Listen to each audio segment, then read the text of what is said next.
नमस्कार दोस्तों।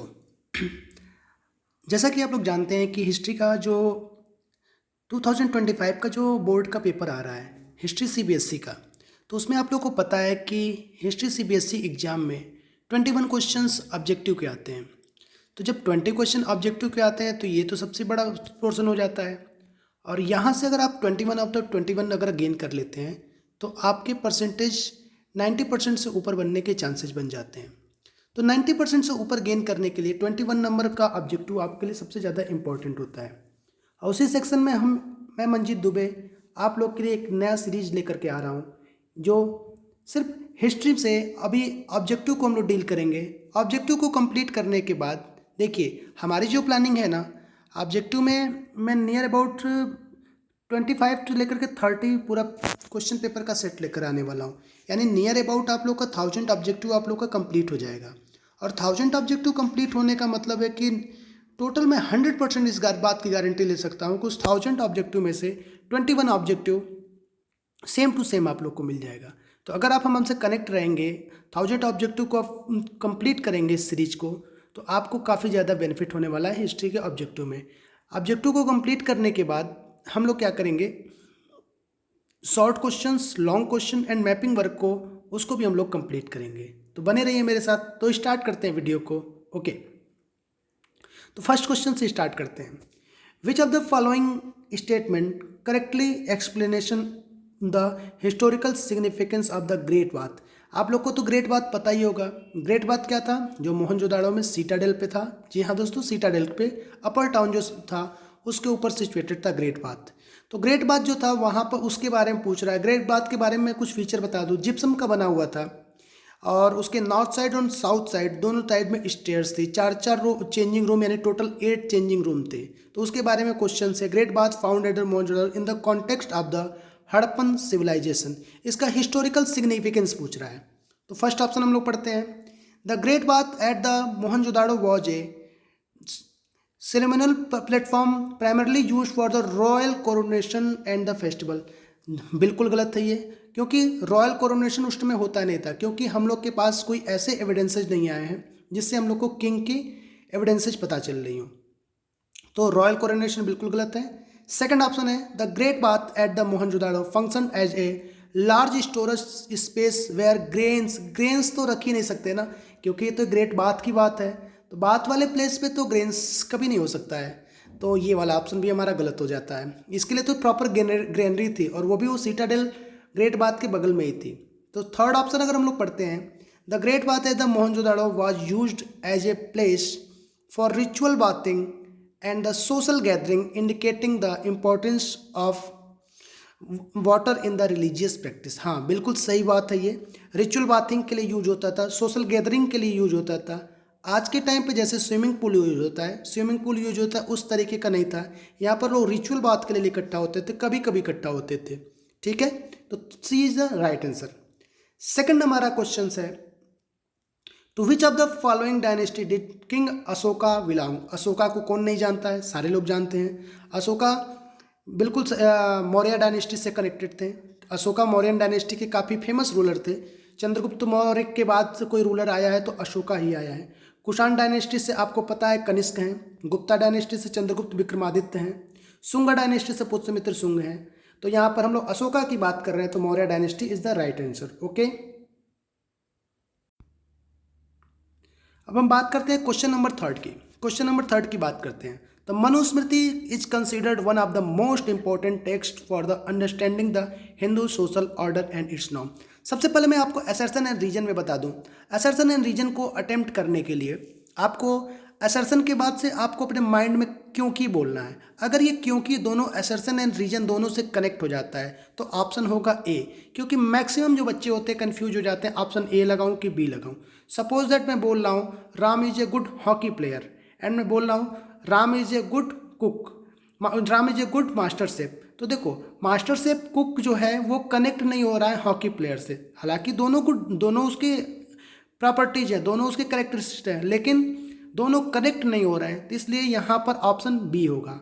और अगर मैं बोलूँ Ram is a very good cook, he he is a very good cook and उसके साथ में अगर उसके साथ मैं ऐड ऑन कर देता हूँ कि वह किचन में बहुत अच्छा वर्क करता है, तो ये दोनों के दोनों कनेक्ट हो जाते हैं, इसलिए ये ऑप्शन ए होगा तब। ठीक है, तो हम लोग पढ़ते हैं कि दोनों कनेक्ट होता है कि नहीं होता है।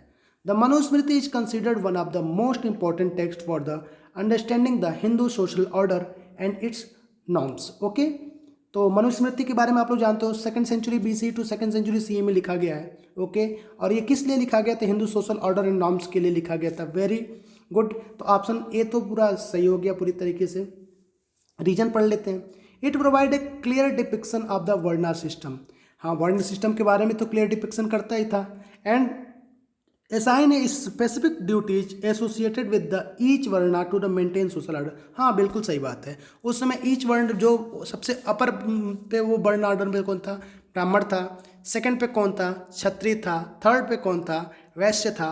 फोर्थ पे कौन था? शूद्रास था। तो ये सबके वर्ण ऑर्डर को सबकी स्पेसिफिक ड्यूटी बताता था। तो दोनों के दोनों हमसे कनेक्ट हो रहे हैं, तो हमारा ऑप्शन होगा ए। Very good. अब हमारे पास 4th क्वेश्चन है। Consider the following statement regarding Buddhism and choose the correct option. Buddhism के बारे में हम लोगों ने पढ़ा हुआ है, बिल्कुल सही बात है। बुद्धिज्म के बारे में भी हम लोगों ने पढ़ा हुआ है, जैनिज्म के बारे में भी हम लोगों ने पढ़ा हुआ है। तो बुद्धिज्म का जो महायान का कॉन्सेप्ट है बोधिसत्वा, उसके बारे में हम लोग पढ़ेंगे। ठीक है, तो सबसे पहले मैं इसके बारे में अगर मैं एक्सप्लेन करूँ आप लोगों को, तो बोधिसत्वा वो होते थे जो खुद तो इनलाइटमेंट होते थे और अपने इनलाइटमेंट से पहले दूसरों को इनलाइटमेंट कराते थे, दूसरों को सेलिब्रेशन कराते थे। ठीक है, ये महायान का एक कॉन्सेप्ट था। हालांकि बुद्धा ने ये टीचिंग नहीं दिया था कि आप दूसरों को इनलाइटमेंट कराएं, उन्होंने सेल्फ निर्वाण को गेन करने के लिए बोला था।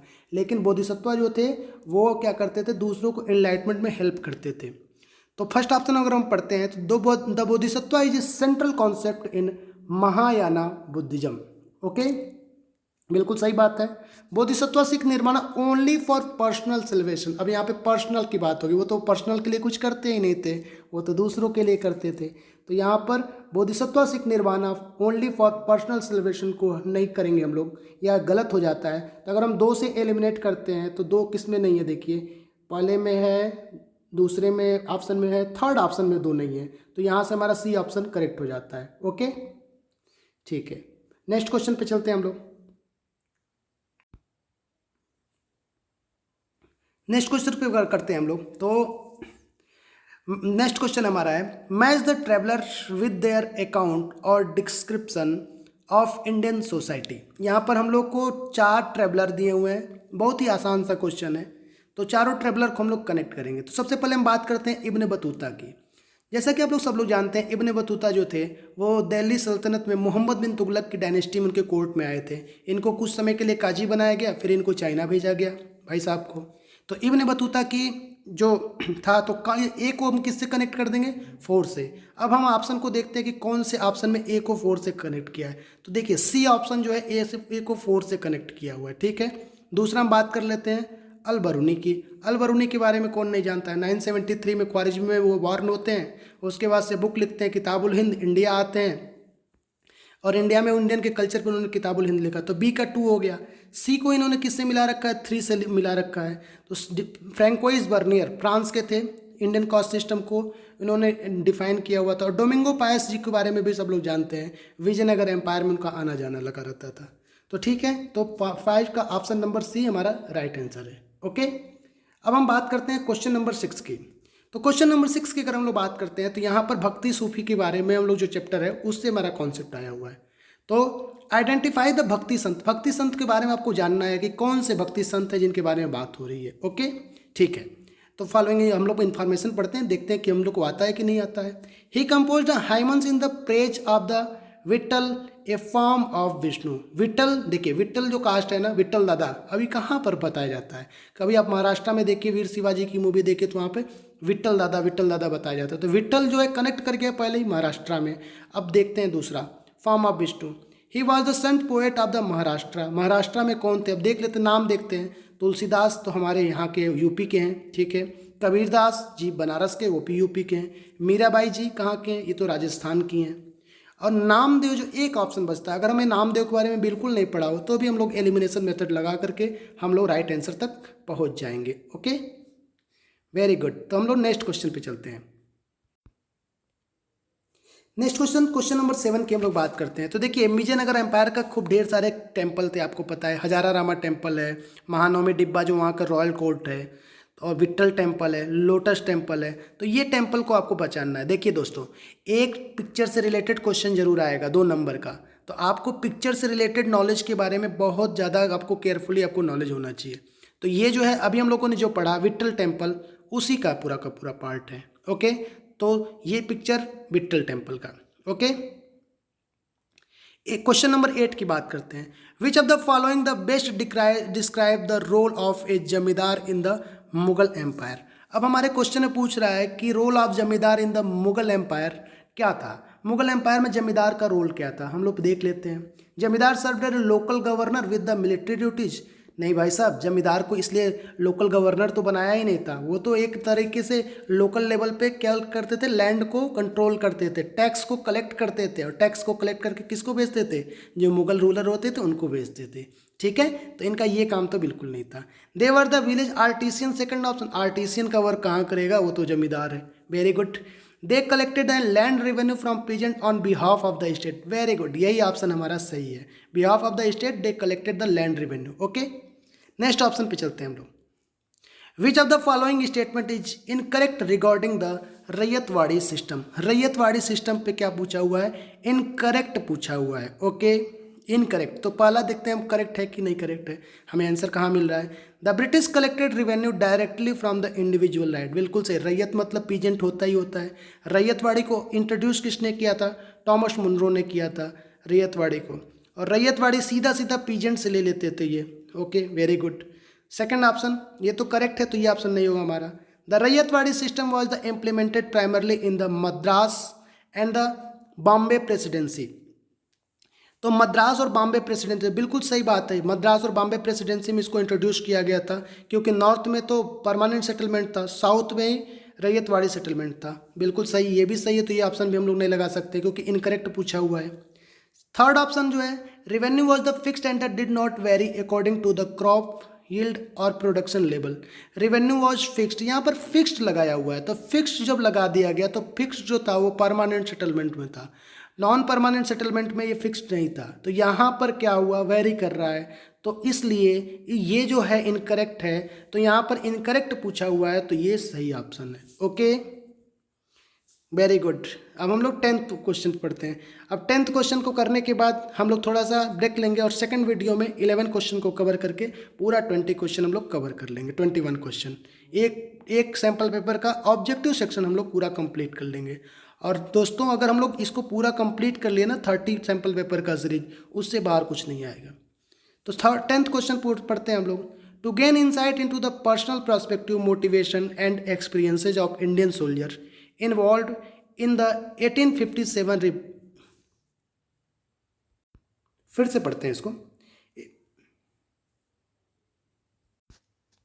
सॉरी दोस्तों दूसरा पेज आ गया था, फिर से पढ़ते हैं इसको। To gain inside the personal perspective, motivation and experiences of Indian soldier involve in the 1857 revolt, which of the following sources with most valuable. ये मोस्ट वैल्यूएबल कौन कौन से उसके वो हैं, तो देखिए यहाँ पर पूछा हुआ है कि prospective motivation and experiences of the Indian soldier involve इन 1857। इसको बताने के लिए कि कौन से सोर्सेज हैं जो हमारे 1857 में रिवॉल्ट में इंडियन सोल्जर ने वो किया हुआ था, उसके बारे में सोर्सेज के बारे में बताना है। तो official British military record detailing suppression effort, नहीं सप्रेशन एफर्ट से हमें नहीं पता चलता है, बिल्कुल नहीं, गलत बात है। Diaries of letter written by the Indian soldier during the revolt, बिल्कुल करेक्ट है। ये जो डायरीज जो लिखे होते थे, वो लोग सोल्जर होते थे, अपने घर वालों को डायरी लिखते थे, लेटर लिखते थे, उससे हम लोग को पता चला कि उनका 1857 में रिवोल्ट में उनकी क्या कंडीशन थी। Okay, thank you so much.